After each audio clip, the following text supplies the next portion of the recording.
নমস্কার, আপনারা দেখছেন ট্রাইবস টিভি বাংলা। নীতি নির্ণয় না দুর্নীতির আরও একটি পর্ব নিয়ে আপনাদের সঙ্গে আমি শান্তনু। ধনরণ্য অডিটোরিয়ামে কিন্তু মুখ্যমন্ত্রী চিকিৎসকদের সঙ্গে একটি মিটিং করেন এবং সেই মিটিংয়ে তিনি 10,000 টাকা এবং 15,000 টাকা স্টাইফেন্ড বৃদ্ধি করেছেন। কাদের স্টাইফেন্ড বৃদ্ধি করেছেন আপনারা ইতিমধ্যেই জানেন।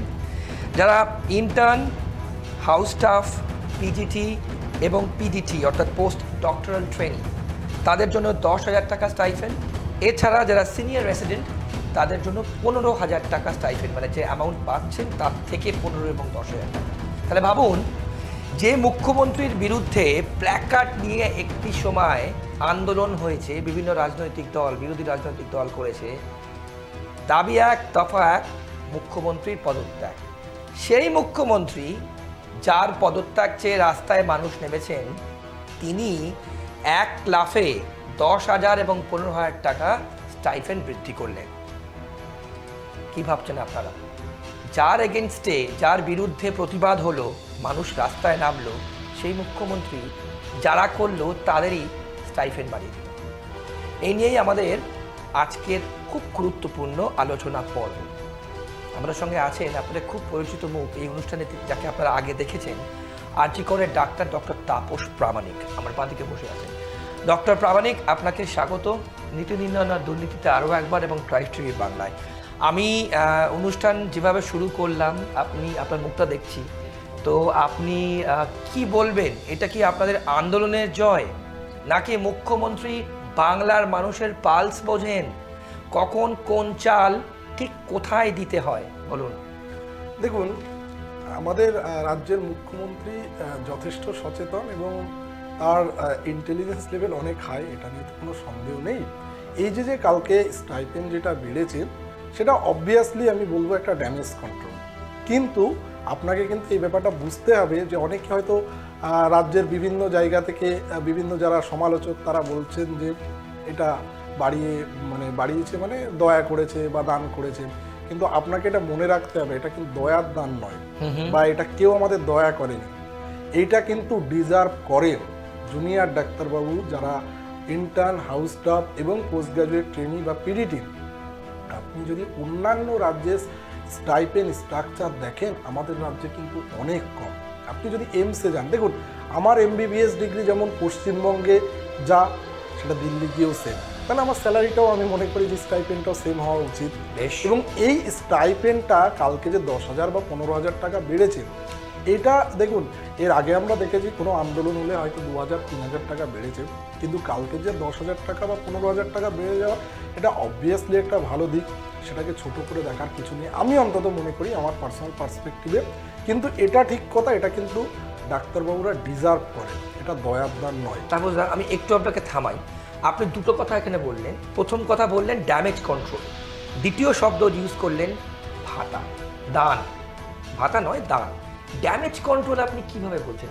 দেখুন, 2011 সালে এই যে বর্তমান শাসক দল তারা ক্ষমতায় এসছেন, সেখানে দেখবেন শিক্ষা দুর্নীতি হয়েছে, খাদ্য দুর্নীতি হয়েছে, স্বাস্থ্য দুর্নীতি হয়েছে। সেখানে দেখবেন রাজ্যের বেশ কয়েকজন মন্ত্রী জেলে গেছে এবং এখনও জেলে আছে, তারা জেল থেকে ছাড়া পায়নি। সিবিআই ইডির কেসে এত কেস হাইকোর্ট ট্রান্সফার করেছে এবং শিক্ষা দুর্নীতিতে এখনও লোকজন রাস্তায় নেমে আছে। কিন্তু দেখবেন যে 2011 সালের পর থেকে যা কিছুই ঘটে থাকুক, এই আরজি করের আন্দোলন এইরকমভাবে সরকারের চোখে চোখ রেখে কেউ কিন্তু কথা বলেনি। দেখুন, ডাক্তারবাবুরা শুধুমাত্র আমরা গলায় স্টেথও ঝুলিয়ে পেশেন্টটাই দেখতে পারি, আমরা কিন্তু রাজনীতি বুঝি না।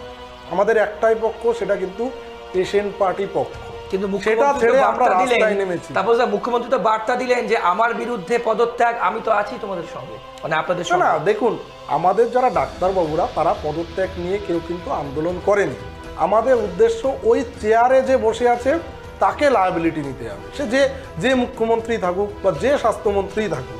কিন্তু মানুষ যারা স্টেটের মানুষ, দেখুন আমি যতটুকু ইতিহাস পড়েছি, এই যে কুইট ইন্ডিয়া মুভমেন্ট বা ভারত ছাড়ো আন্দোলন হয়েছিল, সেই আন্দোলনে যেমন মানুষের রাস্তায় ঢল হয়েছিল, ওই 14th আগস্ট যেটা ভ্যান্ডালিজম দিয়ে আপনারা হয়তো মিডিয়া দেখাতে পারেননি, যেভাবে রাস্তায় মানুষ নেমেছিল, সেটা কিন্তু অস্বীকার করার জায়গা নেই। এবং এটা কিন্তু অবভিয়াসলি সরকারের ভিত বা শাসক দলকে কিন্তু একটা জায়গায় কিন্তু মানে তাদের একটা ভয়ের জায়গা তৈরি করে দিয়েছিল। এবং কালকে যেটা স্টাইপেন্ডটা বাড়ানো হয়েছে, এটা কিন্তু আপনাকে বুঝতে হবে টেম্পোরারি, এটা পার্মানেন্ট নয়। এটা দিয়ে যদি কেউ ভেবে থাকে যে ডাক্তারবাবুদের কিনে নেওয়া যাবে, মুখ বন্ধ করে দেওয়া যাবে, এটা ভুল ধারণা। সবাই ভাবছে যে স্যালারিটা এই স্টাইপেন্ডটা বাড়িয়েছে তার মানে সব কিছু মনে চেঞ্জ হয়ে গেছে। না, একজন এমবিবিএস যে করছে তার ইন্টার্নশিপে সে 1 বছর এটা পাবে, একজন হাউস স্টাফ সে ম্যাক্সিমাম 1 বছর, পোস্ট গ্রাজুয়েট ট্রেনি 3 বছর। কিন্তু WBJDA বা অন্যান্য যে সিনিয়র ডক্টর অর্গানাইজেশন যারা আন্দোলন করেছিল বা আমরা যারা আন্দোলন করেছিলাম, তাদের দাবি কি ছিল? Permanent recruitment. মানে এই যে স্টাইপেন্ড বাড়ছে, এটা তো তার যে পিরিয়ডটা থাকবে, পিরিয়ডের পরে তো আর সেটা পাবে না। তাহলে আমরা তাদের পাস আউটের পরে তাদের কিন্তু রিক্রুটমেন্টটা অত্যন্ত ইম্পর্টেন্ট। এই রাজ্যে দেখা যাচ্ছে যে রিক্রুটমেন্ট দীর্ঘদিন ধরে ঠিকঠাক হচ্ছে না, সেটা আপনি শিক্ষা বলুন, স্বাস্থ্য বলুন, সব জায়গায়, কারণ এই দুর্নীতির ছায়াটা কিন্তু ছড়িয়ে গেছে। এবং সব থেকে বড় ইস্যু, আমরা কিন্তু এই দুর্নীতির বিরুদ্ধে কথা বলেছি।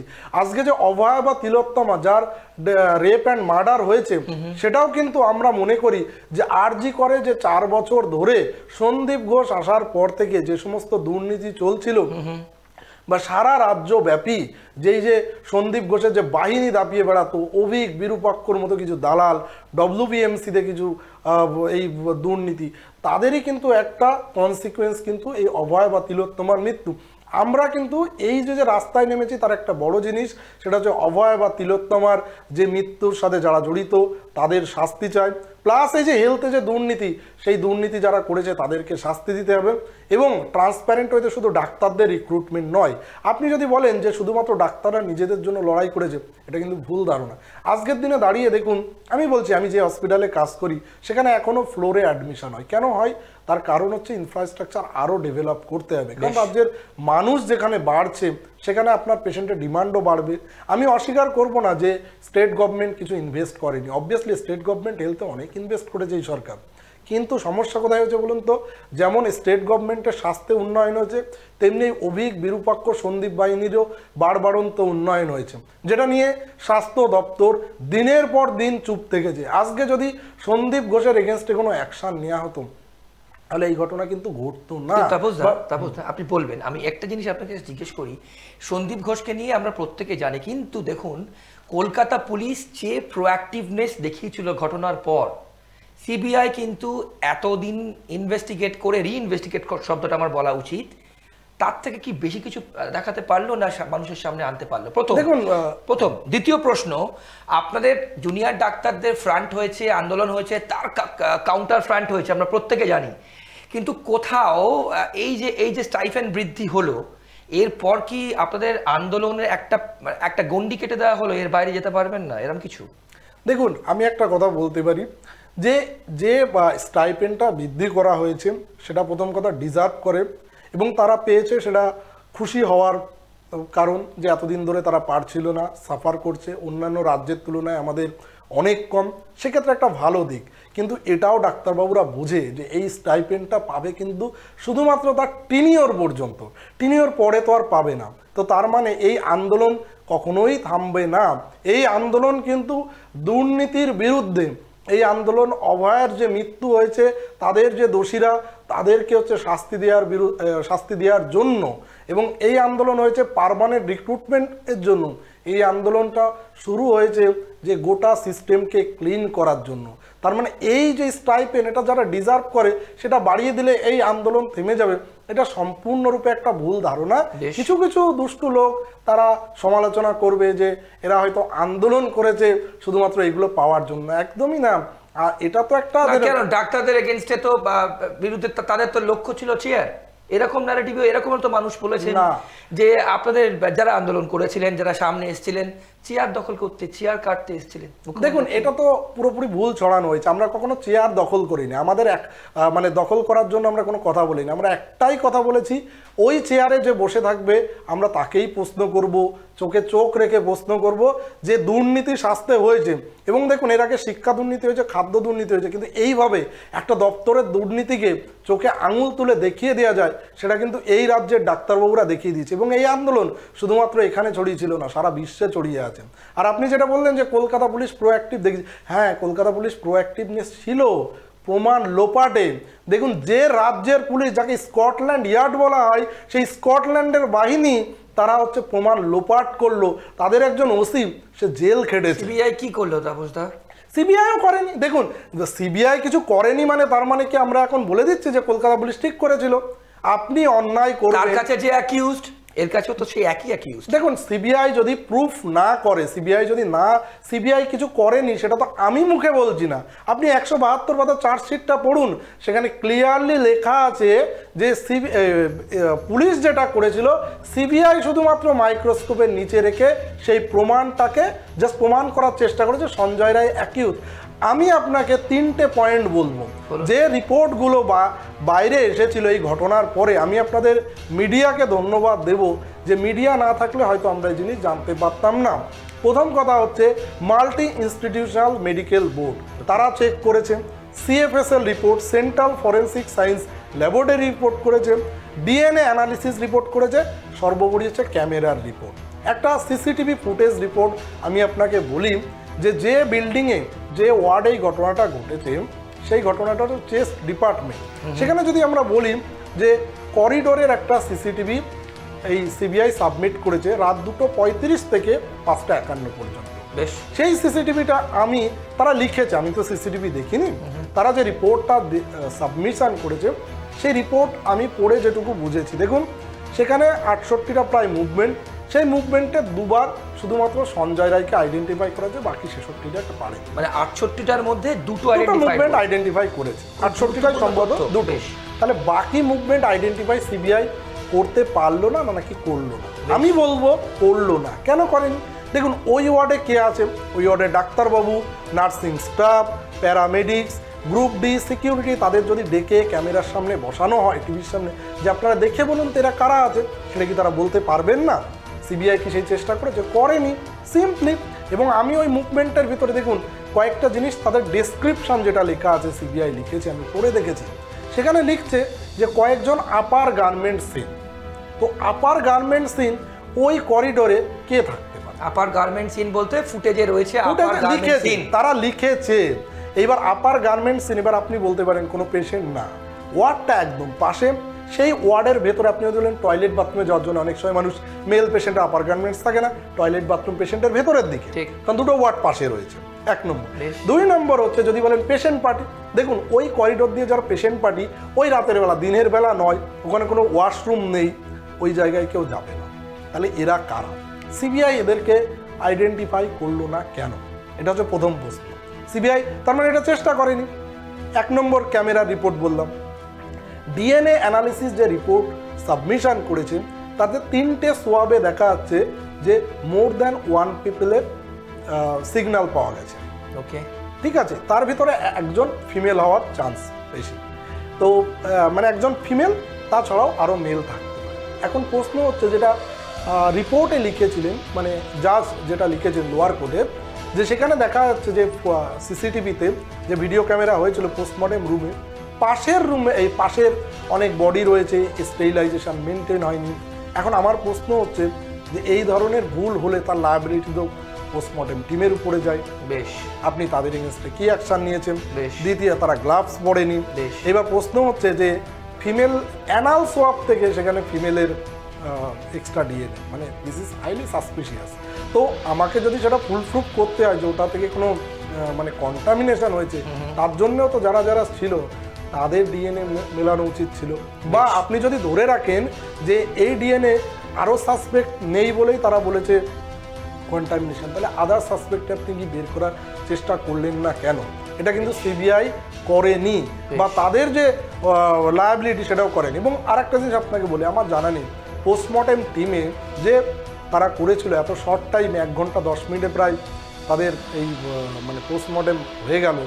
আমার জানা নেই এক একটা ইনজুরির যদি ডেসক্রিপশন দিতে হয়, যেখানে প্রায় 25-26টা ইনজুরি, তাতেও মানুষের 1-2 মিনিট করে লাগে। আমি জানি না কি করে এত তাড়াতাড়ি একটা পোস্টমর্টেম টিম জমা দিয়ে দেবে। এবং দেখুন একজন ডাক্তার, এটা তো আন্ডার ইনভেস্টিগেশন আছে, এবং যে পয়েন্টগুলো আপনি তুললেন ভীষণ গুরুত্বপূর্ণ। কিন্তু তার সাথে যেটা আমার এখন জানা দরকার, এই যে জিনিস নিয়ে এবং যে দুর্ঘটনা, নক্কারজনক ঘটনা নিয়ে সারা দেশ, সারা রাজ্য তোলপাড় হয়েছে, তারপর গতকাল মুখ্যমন্ত্রী এই যে ঘোষণা, যেটা নিয়ে আমরা শুরু করলাম এই পর্ব, কোনো একটা জায়গায় ডাক্তারদের অর্থাৎ যাদের বৃদ্ধি করা হলো স্টাইফেন্ড, 2026 তো কয়েক মাস পরই বিধানসভা নির্বাচন, আপনার কি মুখ্যমন্ত্রীর উপর আস্থা বাড়লো? না, আমাদের ভোট নিয়ে কোনো ইন্টারেস্ট নেই। দেখুন, অনেকের থাকতে পারে, আমার পার্সোনালি কোনো ইন্টারেস্ট নেই। আমার একটাই প্রশ্ন যে এই যে স্বাস্থ্যে যে দুর্নীতি হচ্ছে, সেই দুর্নীতি কিভাবে মুক্ত হবে এবং এই অভয়ার বা তিলোত্তমার যারা এই কাণ্ড করেছে তারা কবে সাজা পাবে। এছাড়া 2026-এ ভোট অবভিয়াসলি মানুষের অধিকার, সেই জায়গায় কি হলো বা না হলো আমার ইন্টারেস্ট নেই। এই সরকার 294টা নিয়েছে, সিটে 294টা পাক না, আমাদের তাদের কি যায় আসে। আমাদের একটাই চিন্তা, স্বাস্থ্য কবে দুর্নীতিমুক্ত হবে।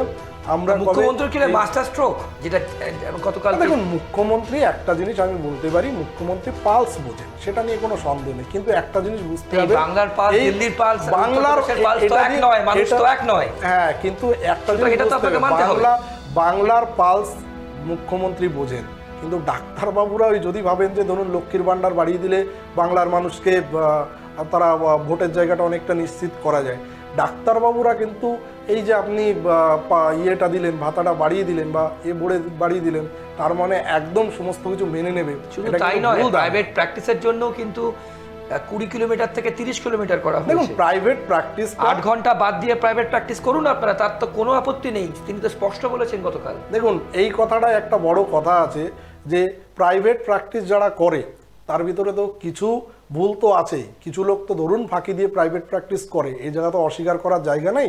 আর আমি একজন ডাক্তার হয়ে তাদের হয়ে ডিফেন্ড করবো না, কিন্তু আমি একটা কথাই বলবো, অ্যাডমিনিস্ট্রেশনের যারা এই ধরনের দুর্নীতির সাথে যুক্ত, বা আপনারা কিছুদিন আগে বললেন স্বাস্থ্যসাথী কার্ড ভাঙিয়ে প্রায় 500 কোটি টাকা করে, কিন্তু আপনারা নাম বা সামনে নিয়ে এসে তাদের শাস্তি দিতে পারছেন না।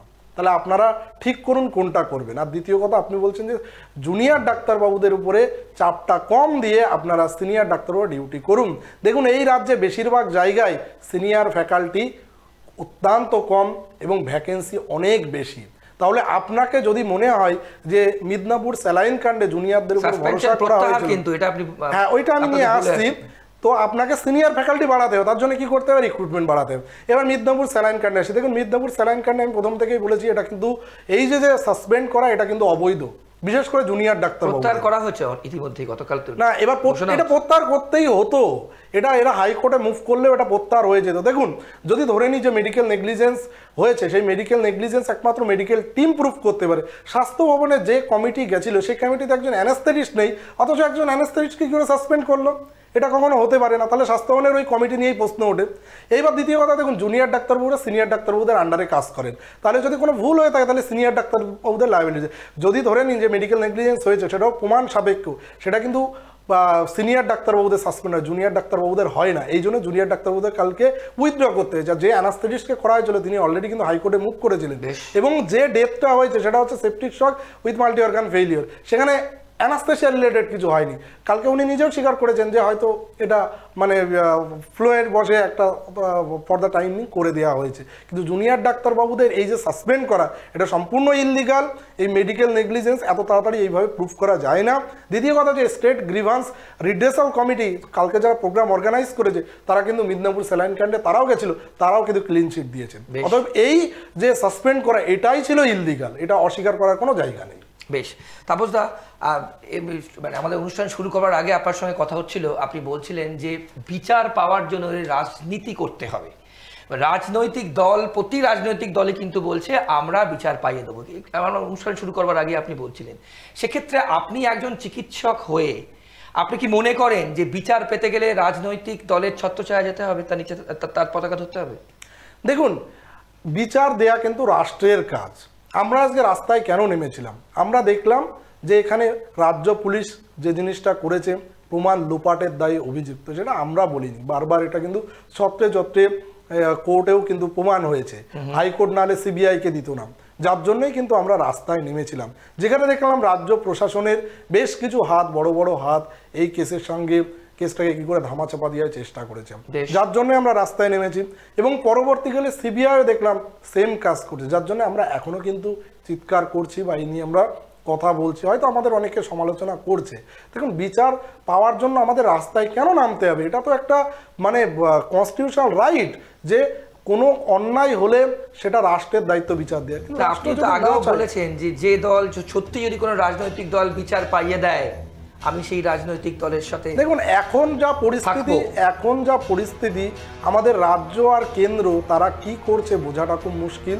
তবে আমি একজন অরাজনৈতিক ব্যক্তিত্ব হিসেবে বলতে পারি যে এই কেসটাতে প্রচুর লড়াই করেছি বিচার পাওয়ানোর জন্য। আজকে এখনো পর্যন্ত বিচার হয়নি। তবে হ্যাঁ, আমি অরাজনৈতিক ব্যক্তিত্ব হিসেবে বলতে পারি বিচার যে দেবে আমি তার সাথে আছি। দেখা যাক মানে আগামী দিনে কি আপনি রাজনীতিতে আসবেন বলছেন? না, সেটা যদি আগামী দিনে বিচার পাই আর যদি কোনো রাজনৈতিক দল বিচার দিতে পারে তো সেই রাজনৈতিক দলের হয়েই কথা বলবো। আমার কোনো পলিটিক্যাল পার্টির সাথে মানে কোনো মেম্বারশিপও নয়, কোনো পলিটিক্যাল পদাধিকারীও আমি নই। তো কিন্তু এই বিচার যে দেবে আমি তার সাথে আছি। এটা আমার ভবিষ্যতে যদি যা করতে বলবে সেটা আমি রাজি, কিন্তু এই বিচারটা পেতে চাই। বেশ, তাহলে তাপসদা আপনাকে পরবর্তী যেটা আমি জিজ্ঞেস করবো যে এই যে খুব বড় কথা বললেন যে রাজনৈতিক দল বিচার দেবে সেই রাজনৈতিক দলের হয়ে ডক্টর তাপস প্রামাণিক কথা বলবেন। একদম কোনো ডাউট নেই, কিন্তু বিচারটা পেতে বাংলার মানুষ কিন্তু আপনি প্রতিশ্রুতি দিচ্ছেন যে আমি তার সাথেই থাকবো যে বিচার দেবে। আজ যদি রাজ্যের শাসক দল এই যে শুধুমাত্র সঞ্জয় রায়কে ধরা পড়েছে আর আরও যারা বাকিরা অভিযুক্ত আছে তারাও অ্যারেস্ট হোক, তারাও ফাঁসির সাজা দিক। তাহলে যে দল এটা করতে পারবে সেই দল যা বলবে তাতেই রাখবে। আচ্ছা তাপসদা, এই যে স্টাইফেন বৃদ্ধি হলো এতে ডাক্তার সমাজ প্রচুর সবার জন্য তো এটা হয়েছে। আপনি যে টেনিওরের কথা বললেন সেই ক্ষেত্রে যাদের হলো প্রত্যেকেই কি মুখ্যমন্ত্রীর ওপর আস্থা যা ছিল তার থেকে বাড়লো না, তারা প্রত্যাশার বাইরে মানে এক ধাক্কায় এক লাফে 15,000 এবং 10,000? না, এটা আস্থা বাড়ার জায়গা নয়। প্রথম কথা হচ্ছে ডাক্তারবাবুরা এটা ডিজার্ভ করে, তাদের এটা বাড়ানো হয়েছে। তো এই জায়গায় আস্থা বাড়ার কোনো ডিজার্ভ করে আপনি মানে কি অ্যাসপেক্টে বলছেন? না দেখুন, অন্যান্য রাজ্যে অনেক বেশি স্টাইপেন্ড, আমাদের রাজ্যে অনেক কম। সেটা হাইকোর্টও বলেছে। আমি যেমন সরকারি চাকরিজীবী হিসাবে বলতে পারি যে ডিএটা আমাদের হচ্ছে অধিকার, সেটা আমরা পাইনি। এখন যদি সেটা কালকে হাইক করা হলো, হ্যাঁ সেন্ট্রালের সাথে অনেক ডিফারেন্স। এখন যদি কালকে আমাদের ডিএ পুরো সেন্ট্রালের অনুসারে দেওয়া হয় তো তার জন্য তো আস্থা বাড়ার কিছু নেই। এটা আমাদের যেটা সাংবিধানিক অধিকার সেটাই আমরা পাবো। তো যারা হচ্ছে জুনিয়র ডাক্তারবাবু যাদের স্টাইপেন্ড বাড়ানো হয়েছে সেটা তাদের অধিকারেরটা পেয়েছে। আর আমরা যারা রাস্তায় আন্দোলন করেছিলাম আমরা স্টাইপেন্ডের জন্য তো আন্দোলন করিনি। আমরা ততদিনে মানে আমাদের আস্থা আসবে যে এই সন্দীপ ঘোষ, এই অভিক বিরূপাক্ষ, এই সমস্ত দুর্নীতিবাজ ক্রিমিনালদের যেদিন মুখ্যমন্ত্রী শাস্তি দিতে পারবেন। যেটা আপনাকে বলি যে দুদিন আগে কালকে একটা বিতর্ক হয়েছে বারাসাত মেডিকেল কলেজ। কি দেখুন, এখন আইআইটি বাবা কিন্তু অতীত। এখন দুই বাবা, এই অভিক বাবা আর বীরু বাবা, তারা আবার তাদের নতুন দুই অবতার, তারা আবার স্বমহিমায় অবতীর্ণ হতে চলেছেন বারাসাত মেডিকেল কলেজ। দাদা ইজ ব্যাক, এই স্লোগান দাদা ইজ ব্যাক। এবার দেখুন যে স্বাস্থ্য ভবনের গঠিত কমিটি যে অভিকের নামে এতগুলো অ্যালিগেশন জমা করলো সে তো জেলের ভেতরে থাকা উচিত। এরা জেলের বাইরে কি করে আছে? এবং সেখানে বলছে নাকি প্রশাসনিক মদতে তারা নাকি সেই প্রোগ্রাম করছে। যদি এটা সত্যি হয়ে থাকে তাহলে এর থেকে তো লজ্জাজনক কিছু হতে পারে না। তাহলে স্বাস্থ্য দপ্তরকে এতবার অভিযোগ জমা দেওয়া হয়েছে, স্বাস্থ্য দপ্তর চুপ করে বসে। আর এই তদন্তটা আমরা কেউ করিনি, তদন্ত করেছে স্বাস্থ্য দপ্তরের গঠিত কমিটি বা বিভিন্ন কলেজের প্রিন্সিপালরা ছিল। তাহলে তাদের এগেনস্টে যদি শাস্তি হবে তারা কি করে সাহস পায় এই বারাসাত মেডিকেল কলেজে আবার কেউ দাদা ইজ ব্যাক বলে দেয়ার? এই দুই অবতার কি করে সেখানে যাওয়ার সুযোগ পায়? তাহলে এইগুলো তো হয়নি। আমাদের আস্থা ফিরবে না যতদিন এই সন্দীপ ঘোষ, দেখুন শুধু সন্দীপ ঘোষ নয়, আশিস পান্ডে জেলে আছে। আশিস পান্ডের অ্যাকাউন্টে প্রায় বহু কোটি টাকার ট্রানজাকশন হয়েছে বলে আমরা বিভিন্ন সিবিআই মারফত খবর পেয়েছি। এবং আশিস পান্ডের সাথে কিছু গুণধর জুনিয়র ছিল, যেমন অভিষেক সেন, ও ছিল হচ্ছে টিএমসিবি জেনারেল সেক্রেটারি। ও সবাইকে প্রফেসরদের ভয় দেখাতো, ট্রান্সফার করে দেবো, ট্রান্সফার করেও দিয়েছে। এদের এগেন্স্টে কি কোনো শাস্তি হয়েছে? বেশ, এগুলো তো করতে হবে। তারপর আমাদের সময় শেষ, কিন্তু শেষ কথা জিজ্ঞেস করবো, শেষ প্রশ্ন জিজ্ঞেস করবো, আন্দোলন তাহলে থামছে না? আন্দোলন থামার কোনো জায়গা নেই। স্টাইপেন্ড বৃদ্ধির পরও ডাক্তারদের আন্দোলন থামবে না বলছে। আমাদের আন্দোলনের কোনো ডিমান্ড ছিল না স্টাইপেন্ড বৃদ্ধি করার জন্য। অতএব স্টাইপেন্ড বৃদ্ধি করাতে আন্দোলন থেমে যাবে বা আমাদের ডিসিশন চেঞ্জ হবে, স্ট্যান্ড চেঞ্জ হবে, এটা একদমই ভুল ধারণা। আমরা তবেই শান্ত হব যেদিন এই হেলথের দুর্নীতি মুক্ত হবে। আর দ্বিতীয় কথা হচ্ছে অভয়ের যারা প্রকৃত অপরাধী, সঞ্জয় রায় একা নয়, আর বাকি যারা আছে তাদের কবে ফাঁসি হবে। আমরা ততদিন পর্যন্ত এই আন্দোলন চালিয়ে যাব, পিছু হটার কোনো জায়গা নেই। তাপসদা, অনেক ধন্যবাদ আপনার সময়ের জন্য। এবং আগামী অনুষ্ঠানেও কিন্তু আপনাকে আসার আগাম আমন্ত্রণ দিয়ে রাখলাম। আপনাদের প্রত্যেককে অসংখ্য ধন্যবাদ। নীতি নির্ণয় আর দুর্নীতি এরকম পর্ব প্রায় 60টা পর্ব হয়ে গেল এবং আপনাদের জন্যই, সমাজের জন্য সামাজিক অনুষ্ঠান ট্রাইব টিভি বাংলায় আপনারা নিয়মিত দেখছেন মঙ্গল, বৃহস্পতি এবং শনিবার। আশা করি আপনাদের ভালো লাগছে। আমাদের সোশ্যাল মিডিয়ায় কমেন্ট করে জানান আপনাদের মতামত। আমরা নিশ্চয়ই প্রতিটা কমেন্ট দেখে তার উত্তর দেওয়ার চেষ্টা করব। ভালো থাকবেন, সবাইকে ভালো রাখবেন আর অন্যান্য সব খবরের জন্য দেখতে থাকুন ট্রাইব টিভি বাংলা। নমস্কার, শুভরাত্রি, ভালো থাকবেন।